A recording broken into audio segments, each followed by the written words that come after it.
बिस्मिल्लाहिर्रहमानिर्रहीम। अस्सलामुअलैकुम वरहमतुल्लाहि वबरकातुहू। हमने अपने प्रीवियस लेक्चर में यूनिट नंबर 2 की एक्सरसाइज 2.8 को कंप्लीट किया था। आज हम यूनिट नंबर 2 का कंप्लीट ओवरव्यू करेंगे जो MCQs को सॉल्व करने के लिए बहुत ज़्यादा हेल्पफुल होगा। Let's have a start. अब सबसे पहले यहाँ पर है nature of the roots of quadratic equation. अब नेचर ऑफ रूट्स क्या है जी। अब क्वाड्रेटिक इक्वेशन हमारे पर आपको पता है कि standard form of quadratic equation क्या है। इसको क्वाड्रेटिक एक्सप्रेशन अगर होगा वो इक्वल टू ज़ीरो नहीं होगा। इसको क्वाड्रेटिक एक्सप्रेशन में अगर हम लिखेंगे तो ax² + bx + c, ये हम बड़ी डिटेल से ऑलरेडी पढ़ चुके हैं। अब क्या है कि इस क्वाड्रेटिक इक्वेशन, ये standard form of quadratic equation है जिसमें a is not equal to zero. अब इसके दो रूट्स हैं, ठीक है। अगर आपको याद हो तो हमने इसको सॉल्व करने के लिए x इज़ इक्वल टू जो क्वाड्रेटिक फार्मूला यूज़ किया था, x is equal to -b ± √b² - 4ac/2a का मतलब है कि प्लस के साथ भी ये आ जाएगा -b + √b² - 4ac। एक इसका ये रूट होगा और दूसरा रूट होगा -b √b² - 4ac/2a। अब इस क्वाड्रेटिक इक्वेशन के रूट्स की नेचर को फाइंड करने के लिए हमें क्या करना पड़ेगा, हमारा कंप्लीट फोकस जो है वो डिस्क्रिमिनेंट पे होगा। अब डिस्क्रिमिनेंट मींस के बजाय इसके कि हम इसको पूरा सॉल्व करें, सब करने के बाद हम देखें कि इसका जो है वो क्वाड्रेटिक इक्वेशन के रूट्स क्या मींस के इसके नेचर क्या होगी। अब देखें डिस्क्रिमिनेंट क्या है। डिस्क्रिमिनेंट है b² - 4ac। अब where a, b and c are the rational numbers. आपको पता है कि ये तीनों रैशनल नंबर्स हैं। अब इसमें कंडीशन क्या है कि अगर आपका डिस्क्रिमिनेंट ग्रेटर देन 0 होगा and is a perfect square, then the roots are, अब फिर उस गिवन क्वाड्रेटिक इक्वेशन के रूट्स क्या होंगे, रैशनल एंड अनइक्वल। ओके। अब सेकंड क्या है कि चार कंडीशन है कि रूट्स चार टाइप्स के हो सकते हैं इसके, ठीक है। नेचर ऑफ रूट्स चार टाइप्स के हो सकते हैं। एक हमने कहा कि ग्रेटर देन 0। अब अगर ग्रेटर देन 0 हो and is not a perfect square, पहले परफेक्ट स्क्वायर था, अगर not perfect square then the roots are irrational and unequal. अब रैशनल हो या इररेशनल हो उसमें रियल नंबर वाली कंडीशन है, इसलिए इसको यहाँ पर ब्रैकेट में रियल नंबर भी लिखा है। अब थर्ड कंडीशन क्या है कि if b² - 4ac is equal to 0 then the roots are rational. अगर वो 0 के हो तो रूट्स क्या होंगे, nature of roots real, rational and equal. Okay. अब थर्ड कंडीशन क्या है कि अगर हमारे पास if discriminant b² - 4ac is less than 0 then the roots are imaginary. Complex conjugate में जिसमें अंडर रूट में माइनस इन्वॉल्व होगा वो क्या होगा, कॉम्प्लेक्स कॉन्जुगेट आ जाएगा। ओके। अब इसका रिवर्स प्रोसेस क्या है कि अगर हमारे पास एक क्वाड्रेटिक इक्वेशन में कोई भी k एक नंबर हो, ठीक है, to determine the value of an unknown involved in a given quadratic equation when nature of its roots is given. अब पहले क्या था कि हमारे पास एक क्वाड्रेटिक इक्वेशन गिवन है, अब उसके हमने nature of roots find out करने हैं कि वो किस किस्म के नेचर है। अब यहाँ पर नेचर गिवन है और उससे क्या करना है कि हमने क्वाड्रेटिक इक्वेशन, कोई भी क्वाड्रेटिक इक्वेशन है उसमें हमने k की वैल्यू फाइंड आउट करनी है। अब इसके लिए सिंपल क्या करेंगे कि आपको पता है कि b², अगर ये परफेक्ट स्क्वायर होगा, अगर ये एक standard form of quadratic equation है जिससे x² है, x है k + 1। ओके। तो क्या होगा, ये ax² + bx + c is equal to 0। ये standard form of quadratic equation है। वो कह रहा है कि इसके रूट्स क्या हैं, इक्वल हैं। तो क्या होगा, इसमें डिस्क्रिमिनेंट की वैल्यू 0 होगी। तो हम सिंपल क्या करेंगे, डिस्क्रिमिनेंट की value b² - 4ac is equal to 0। यहाँ पर ये कंप्लीट जो है वो b की वैल्यू है, ये कंप्लीट a की वैल्यू है, ये कंप्लीट c की वैल्यू है। तो यहाँ पर b² - 4ac is equal to 0 करके तो यहाँ से हम k की वैल्यू फाइंड आउट कर लेंगे। ओके। अब जी नेक्स्ट है जी cube roots of unity and their properties. अब क्यूब रूट्स ऑफ यूनिटी क्या है कि basically x³ is equal to 1 हो। अगर इसको हम सॉल्व करें, ये हमने प्रीवियस अपने लेक्चर में इसको सॉल्व भी किया था, यूनिट नंबर 1 को जब हमने किया तो उसमें सॉल्व भी किया था। तो हमारे पास ये x³ है, x की वैल्यू 3 आएंगी। एक x इज इक्वल टू 1 आएगा, फिर x is equal to -1 + i/√3/2। अब आयोटा याद रखें, आयोटा जो है वो जहाँ पर अंडर रूट के अंदर माइनस आ जाएगा तो फिर -1 iota is equal to under root -1 आ जाएगा। तो -1 ये इसके x cube is equal to 1, इस एक्स की 3 रूट्स आएंगे जो क्या आएगा 1 -1 plus iota under root 3/2 -1 minus iota under root 3/2 where iota is equal to -1 under root -1। Okay, तो यहाँ पर अगर इसी को मैं यहाँ पर आयोटा की जगह -1 अंडर रूट रिप्लेस कर दूँ तो यहाँ पर ओमेगा जो है इसको ओमेगा कहते हैं। इसी क्यूब रूट्स को हम यहाँ इस फॉर्म में लिख सकते हैं, omega is equal to -1 plus under root -3/2 and इसको ओमेगा स्केयर यहाँ पर भी आयोटा को रिप्लेस करें अंडर रूट -1 से तो क्या आएगा -1 माइनस अंडर रूट -3/2। तो ओमेगा जो है इट मीन्स कि ये 1 हो जाएगा, ये ओमेगा हो जाएगा, ये ओमेगा स्केयर। तो फिर इस क्यूब रूट्स इस एक्स की जो 3 रूट्स आएंगे वो आएंगे 1 ओमेगा एंड ओमेगा स्केयर। अब इसकी कुछ प्रॉपर्टीज़ हैं। प्रॉपर्टीज़ क्या हैं कि अगर ओमेगा को मैं -1 प्लस अंडर रूट -3/2 करूँ तो इसको मैं अगर दोनों तरफ स्केयर लूँ तो ओमेगा स्केयर जो है वो -1 माइनस अंडर रूट -3/2 के इक्वल आएगा। इसी तरह वाइस वर्सा अगर मैं ओमेगा को इस माइनस ले लूँ -1 माइनस अंडर रूट -3/2 तो ओमेगा स्केयर जो है वो क्या आ जाएगा, यहाँ माइनस रिप्लेस कर जाएगा प्लस से। इसको भी हमने प्रीवियसली सॉल्व किया हुआ है। अब इसी तरह इसकी सेकंड प्रॉपर्टी क्या है कि अगर 1 ओमेगा एंड ओमेगा स्केयर इन तीनों को मल्टीप्लाई करें तो ये क्या आ जाएगा, 1 को इनसे मल्टीप्लाई करें तो omega cube is equal to 1। अब omega cube is equal to 1 का मतलब क्या है कि अगर omega raise to power 4 is equal to omega raise to power 3, अब 4 किस तरह 3 हो जाएगा कि इसको ओमेगा क्यूब है, omega square omega is equal to 1 and omega is equal to 1, ये आपने यहाँ पर याद रखना है।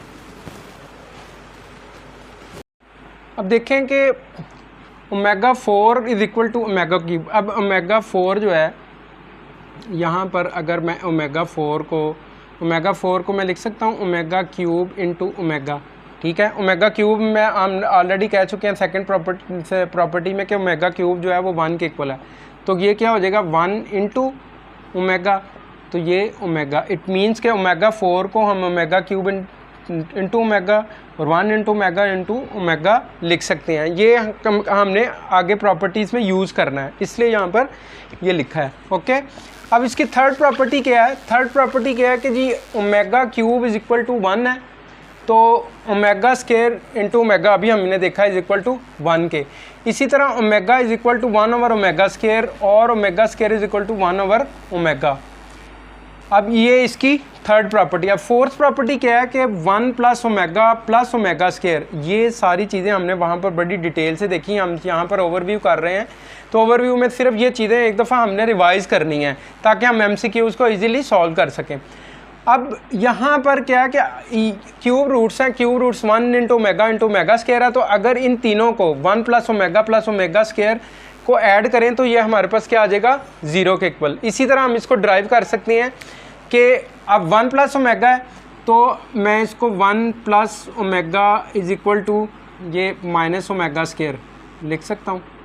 ओके, इसी तरह ये इसकी डी के आगे फर्दर इसको इस फॉर्म में लिखा जा सकता है क्योंकि ये हमारे पास आ गया कि 1 plus omega square is equal to 0 है, तो मैं ये ओमेगा क्या जाए उधर चला जाएगा। इसी तरह अगर मैं मेरे पास 1 प्लस ओमेगा स्केयर हो तो ये माइनस ओमेगा के इक्वल आ जाएगा। यही फर्स्ट है, ये सेकंड है। अब थर्ड वन क्या है कि अब मैं ओमेगा प्लस ओमेगा स्केयर को इधर ही रहने दूर, प्लस को उधर ले जाऊँ तो ओमेगा प्लस ओमेगा स्केयर जो है वो -1 के इक्वल हो जाएगा। ओके, ये 4 प्रॉपर्टी थी जो हम आगे देखेंगे। ओके, सॉरी यहाँ पर ये ओमेगा स्केयर है। ओके,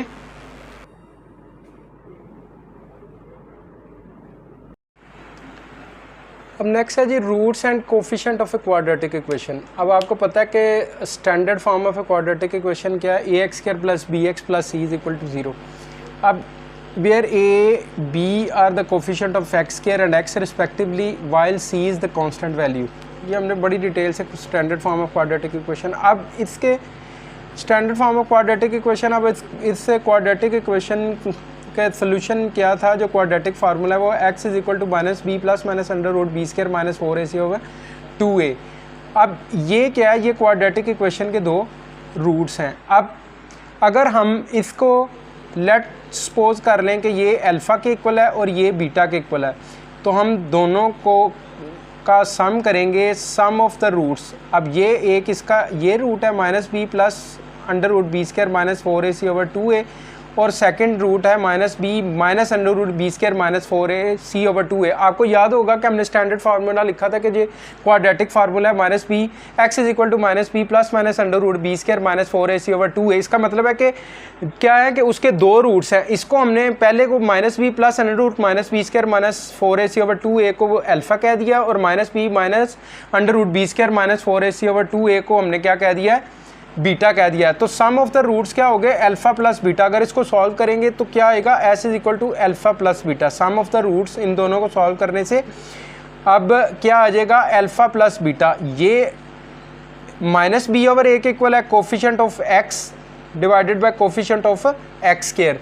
अब कोफिशिएंट ऑफ एक्स हम क्या है, हमारे पास बी है, और कोफिशिएंट ऑफ एक्स स्क्वायर क्या है, ए है। ठीक है, ये हमने बता दिया है। अब alpha plus beta sum of the roots, इसको हमने अल्फ़ा कह दिया, इसको बीटा कह दिया, तो वो क्या होगा, sum of the roots minus B over A के एक और होगा, और प्रोडक्ट ऑफ द रूट्स क्या है, प्रोडक्ट ऑफ द रूट्स क्या है, अल्फ़ा इंटू बीटा। अब इसको हम सॉल्व करेंगे तो यह क्या आ जाएगा, product of root constant term, constant term हमारे पास क्या है, सी है, और coefficient of X square.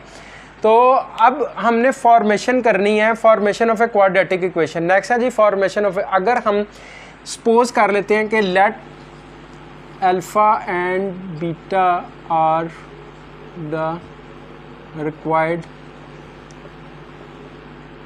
Roots of given quadratic equation.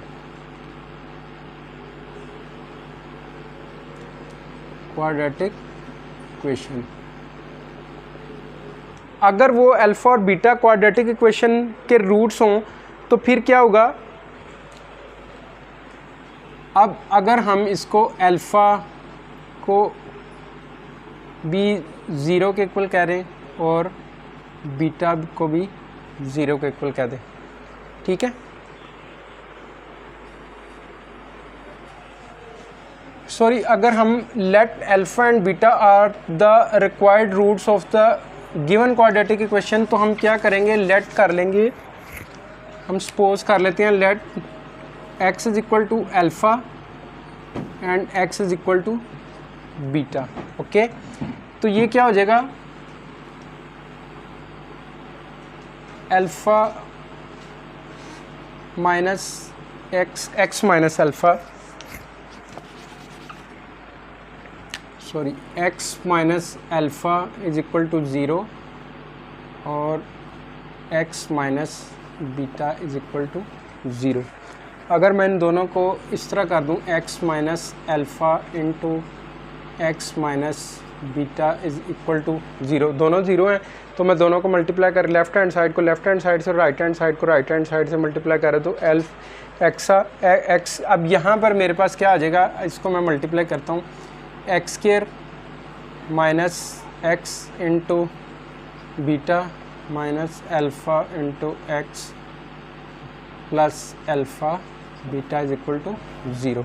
Okay, तो यहाँ पर एक्स स्क्वायर इज माइनस, अगर मैं इसमें से माइनस एक्स को कॉमन ले लूँ तो ये alpha plus beta plus alpha into beta is equal to zero.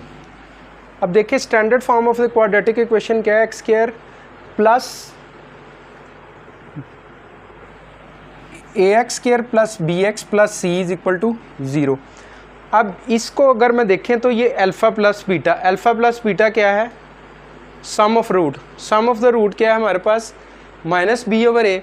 तो ये इसको माइनस उससे ओ के सिंपल यहाँ पर इसको मैं इस तरह लिख सकता हूँ, x square minus x into sum of the roots मेरे पास क्या है, alpha plus beta, sum of the root है अल्फ़ा प्लस बीटा आ जाएगा minus B over a, plus product of the root क्या है, C/A इज इक्वल टू, अब देखें ये इज इक्वल टू 0। अब अगर मैं through out left hand side और राइट हैंड साइड को a से मल्टीप्लाई कर दूं तो यहाँ पर यह क्या आ जाएगा, ax² आ जाएगा, ax² minus minus plus bx आ जाएगा, ओके, और प्लस c आ जाएगा। अब ये वाला a इधर मल्टीप्लाई होगा, a से कैंसिल हो जाएगा और यहाँ पर a से कैंसिल हो जाएगा, तो इज इक्वल टू a जब 0 से मल्टीप्लाई होगा तो क्या आ जाएगा, 0 आ जाएगा। अब ये देखें ax² plus bx plus c is equal to 0।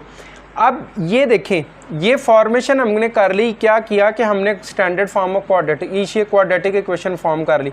अब इसको x², अब यहाँ पर इसको मैं इस तरह लिख सकता हूँ x² minus x into alpha plus beta, तो अल्फ़ा प्लस बीटा क्या है, sum of the root, okay, plus product of the root.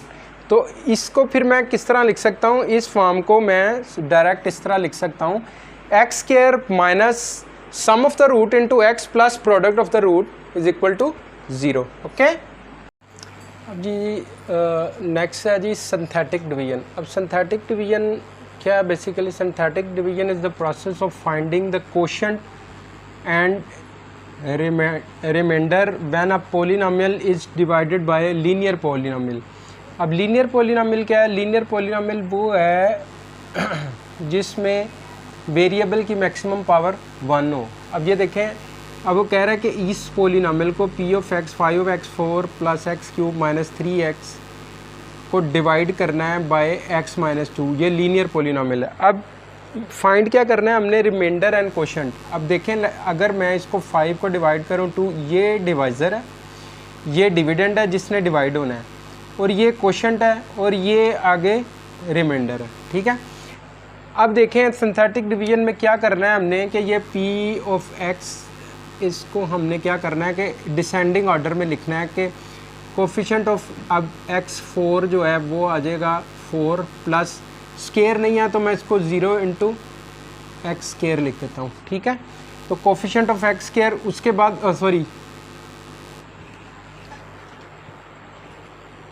चलें x4 के बाद x³ है तो यहाँ इसका कोफिशिएंट आ जाएगा x³ प्लस x² नहीं है तो मैं इसको 0 इसका कोफिशिएंट लिख देता हूँ, ओके। उसके बाद अब देखें यहाँ पर -3x है,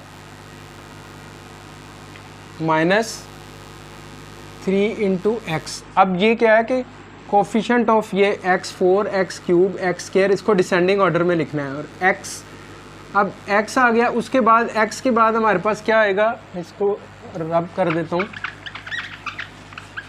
x के बाद हमारे पास आ गया जी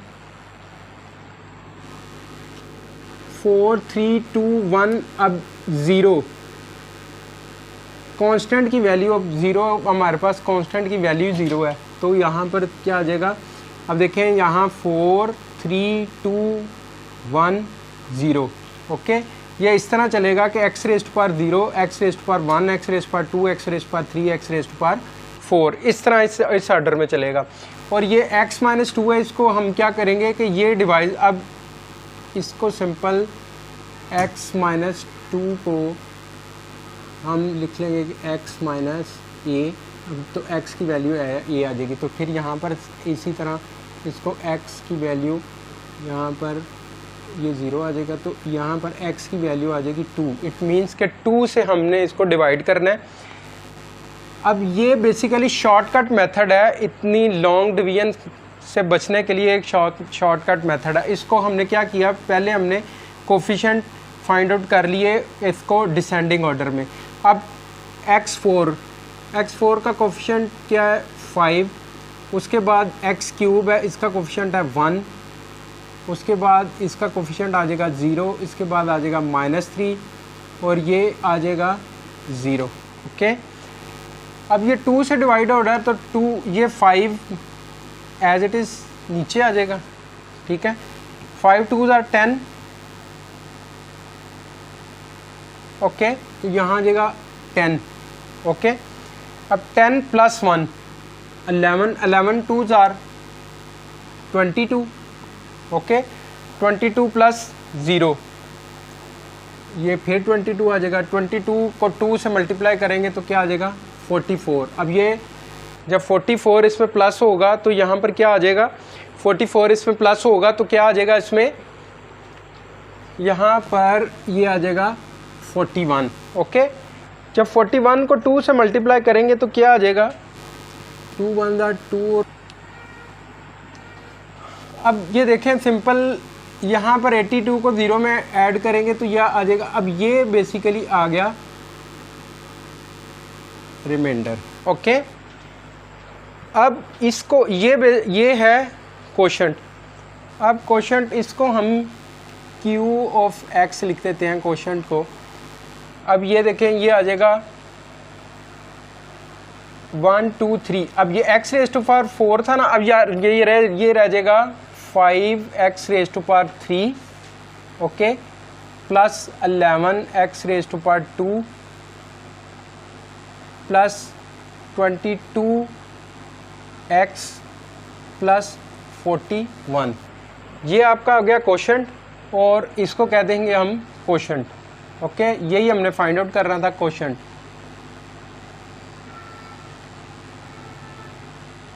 ओके, और 82 क्या आ गया रिमाइंडर इज इक्वल टू 82। अब ये देखिए कितना शॉर्टकट मेथड है, हम बजाय इसके डिवाइड करते हैं और इतना लॉन्ग मेथड है, सिंपल हमने कोशेंट फाइंड आउट कर लिया। कोशेंट मैंने आपको बताया था और ये रिमाइंडर आ गया। अब देखिए साइमल्टेनियस इक्वेशंस। अब साइमल्टेनियस इक्वेशंस क्या है कि हमारे पास दो टाइप्स साइमल्टेनियस इक्वेशन बेसिकली है क्या कि इक्वेशन हैविंग 2 वेरिएबल्स, ओके, जिसमें 2 वेरिएबल इन्वॉल्व हो जाएं वो साइमल्टेनियस इक्वेशन होती है। अब इसमें एक इक्वेशन हमारे पास लीनियर है जिसमें दोनों x और y 2 वेरिएबल की मैक्सिमम पावर 1 है, तो ये लीनियर इक्वेशन है। और इसमें x और y 2 वेरिएबल इन्वॉल्व है लेकिन इनकी मैक्सिमम पावर 2 है।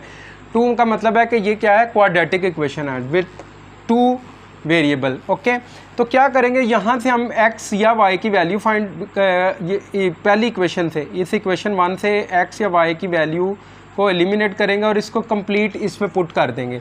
मतलब सपोज़ के ये देखें, इसको अगर मैं यहाँ से y की वैल्यू निकालूँ तो ये 4 - 3x आ जाएगा। अब ये मैं y की वैल्यू इसमें पुट करूँगा तो ये क्या होगा कि कंप्लीट एक ही वेरिएबल y में कंप्लीट ये इक्वेशन बन जाएगी। और ये इक्वेशन को मैं आगे सॉल्व करके दोबारा इसमें जो वैल्यू मेरे पास आएगी y की, जो y की वैल्यू आएगी वो मैं y की वैल्यू यहाँ पर पुट करके x की वैल्यू फाइंड आउट कर लूँगा। अब यहाँ पर ये क्या है कि दूसरी टाइप क्या है कि जब दोनों बोथ आर क्वाड्रेटिक इक्वेशन। अब दोनों क्वाड्रेटिक इक्वेशन होंगी तो मैं क्या करूँगा कि इसमें से एलिमिनेट कर लूँगा। जब मैं इसको भी स्टैंडर्ड फॉर्म में, ये देखें ये 2 वेरिएबल हैं x² + y² + 2x। इसी तरह मैं यहाँ पर इसको ये आ जाएगा सपोज x² + 1 प्लस -2x, ये आ जाएगा -2x। अब यहाँ पर आ जाएगा y² + 1 + 2y = 8। अब ये देखें ये भी एक क्वाड्रेटिक इक्वेशन बन गई। मींस के दोनों क्वाड्रेटिक इक्वेशन को क्या करूँगा कि मैं दोनों क्वाड्रेटिक इक्वेशन में किसी एक x या y को प्लस या माइनस करके एलिमिनेट करके फिर वो क्या होगा कि एक ही इक्वेशन वो फिर लीनियर बन जाएगी। और फिर यहाँ पर उसी मेथड से क्या होगा कि जिस तरह ये मैंने y की वैल्यू पुट की थी इस तरह हम यहाँ पर उसकी वैल्यू फाइंड आउट कर लेंगे। ये है साइमल्टेनियस इक्वेशन। ये डिटेल से हम ऑलरेडी पढ़ चुके हैं, यहाँ मैंने सिर्फ उसका ब्रीफली आपको बताया कि ये किस तरह साइमल्टेनियस है कि 2 टाइप्स की होंगी, एक लीनियर और एक क्वाड्रेटिक होगी विद 2 वेरिएबल्स। यहाँ पर दोनों क्वाड्रेटिक होंगी। ओके, अब हम अपने नेक्स्ट लेक्चर में मिसलिनियस इक्वेशन को सॉल्व करेंगे। ओके, यूनिट नंबर 2 की। ओके, अपना ढेर सारा ख्याल रखिएगा। अल्लाह आपका हामी नासर हो।